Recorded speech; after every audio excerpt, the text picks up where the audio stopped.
ये है talks news network और आप देख रहे हैं पॉलिटॉक्स, राजनीति का कच्चा चिट्ठा। पश्चिम बंगाल के राज्यपाल जगदीप धनखड़ और प्रदेश में तीसरी बार बनी ममता बनर्जी सरकार में एक बार फिर घमासान शुरू हो गया है। 2 मई को आए चुनावी नतीजों के बाद बंगाल में हुई हिंसा को लेकर ममता बनर्जी विपक्ष के निशाने पर है। ऐसे में आज पश्चिम बंगाल के गवर्नर जगदीप धनखड़ चुनाव के बाद हुई हिंसा से प्रभावित लोगों से मिलने के लिए कूच बिहार पहुंच गए। आगे बढ़ने से पहले आपको बता दें कि बुधवार को राज्यपाल के कूच बिहार दौरे की घोषणा के बाद से ही बंगाल की सियासत गरमाई हुई है।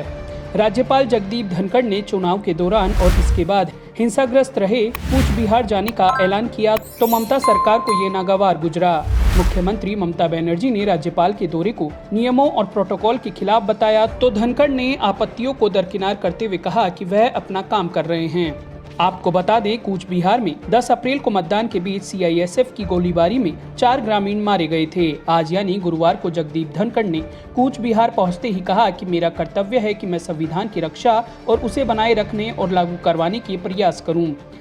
इसी बीच राष्ट्रीय अनुसूचित जाति आयोग के चेयरमैन विजय सांपला ने भी 13 और 14 मई को बंगाल दौरे का ऐलान किया है। वह अपनी टीम के साथ चुनाव आयोग के बाद हुई हिंसा में प्रभावित हुए दलित समुदाय के लोगों से मुलाकात के लिए जाएंगे। राज्य की सीएम ममता बनर्जी ने अनुसूचित जाति आयोग से कहा था कि कोरोना के चलते फिलहाल दौरे को टाल दें, लेकिन विजय सांपला ने सरकार के अनुरोध के बाद भी 2 दिन के दौरे की बात कही है। गौरतलब है कि 2 मई को आए चुनाव नतीजों के बाद हुई हिंसा में यहां कम से कम 16 लोगों की मौत हुई थी। इनमें से ज्यादातर लोग बीजेपी से जुड़े हुए थे। कूच बिहार के अलावा जगदीप धनखड़ असम भी जाने वाले हैं, जहां हिंसा से बचकर कुछ लोगों ने शरण ली थी। हेमंत बिस्वा शर्मा ने बताया था कि राज्य में 300 से 400 बीजेपी कार्यकर्ताओं ने बंगाल से भागकर शरण ली है। ये लोग राज्य में हुई हिंसा से बचने के लिए भागकर असम आए हैं। असम सरकार की ओर से इन लोगों को खाने और रहने की सुविधा मुहैया कराने का वादा किया गया था। आपको बता दें, बुधवार को राज्यपाल जगदीप धनखड़ ने अपने कूच बिहार दौरे को लेकर ऐलान किया कि वह बीएसएफ के हेलीकॉप्टर से कूच बिहार जाएंगे और सीतलकुची सहित 4 विधानसभा क्षेत्रों में स्थानीय लोगों से मुलाकात करेंगे। अपने दौरे का ब्यौरा सार्वजनिक करते हुए बुधवार को राज्यपाल ऑफिस की ओर से ट्वीट किया गया कि पश्चिम बंगाल के गवर्नर 13 मई को बीएसएफ के हेलीकॉप्टर से कूच बिहार जाएंगे और चुनाव बाद हुई हिंसा के प्रभावितों से मुलाकात करेंगे। इस ट्वीट को मुख्यमंत्री ममता बनर्जी को ट्वीट करते हुए लिखा गया कि राज्यपाल माथाभंगा, सीतलकुची, सिताई, दिनहाटा जाएंगे। राज्यपाल सीबी सर्किट हाउस में लोगों और मीडिया से मिलेंगे। यही नहीं, राज्यपाल जगदीप धनखड़ ने यह भी घोषणा की कि गुरुवार को कूच बिहार के दौरे के बाद शुक्रवार को वह असम जाएंगे, जहां बीजेपी के मंत्रियों ने दावा किया है कि उत्तरी बंगाल में हिंसा से बचने के लिए बहुत से लोगों ने वहां शरण ली है। राज्यपाल की इस घोषणा पर तिमतिमाई मुख्यमंत्री ममता बनर्जी ने कहा कि यह नियमों का उल्लंघन है और राज्यपाल अपनी शक्तियों का गलत इस्तेमाल कर रहे हैं।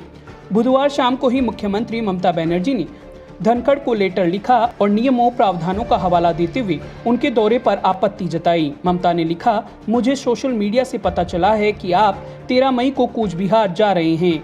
दुखद, मैं इसे कई दशकों में विकसित और लंबे समय से चले आ रहे मानदंडों का उल्लंघन पाती हूँ। इसलिए मैं उम्मीद करूंगी कि आप प्रोटोकॉल का पालन करेंगे, जैसा कि ऊपर कहा गया है, और क्षेत्रों के दौरों के संबंध में अचानक लिए गए फैसलों से बचेंगे।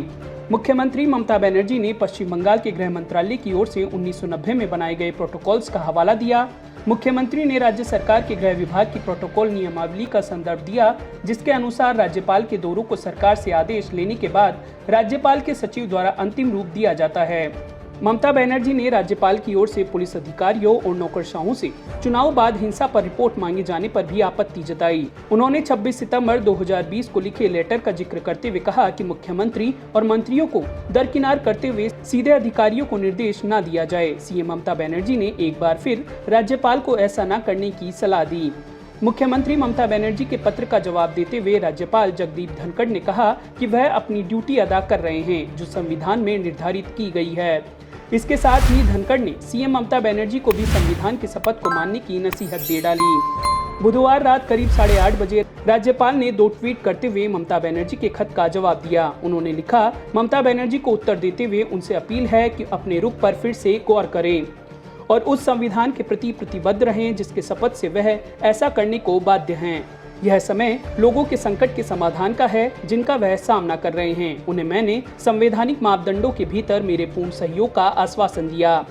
अगले ट्वीट में राज्यपाल ने लिखा, अनुच्छेद 159 के तहत संविधान कहता है कि मैं अपनी क्षमता के अनुसार संविधान, कानून के संरक्षण, रक्षा और बचाव के लिए सर्वश्रेष्ठ करूंगा और पश्चिम बंगाल के लोगों की भलाई और सेवा के लिए खुद को समर्पित करूंगा। मैं वह सब करूंगा जिसकी उम्मीद मेरे शपथ से है। आपको बता दें कि 2 मई को चुनावी नतीजों के ऐलान के बाद पश्चिम बंगाल के कई हिस्सों में हिंसा हुई। चुनाव में टीएमसी ने 213 सीटों पर जीत हासिल की तो बीजेपी को 77 सीटें मिली। कूच बिहार और उत्तर बंगाल के दूसरे जिलों में बीजेपी ने 54 में से 30 सीटों पर कब्जा किया। पॉलिटॉक्स ब्यूरो, दिल्ली। ये है टॉक्स न्यूज नेटवर्क और आप देख रहे हैं पॉलिटॉक्स, राजनीति का कच्चा चिट्ठा।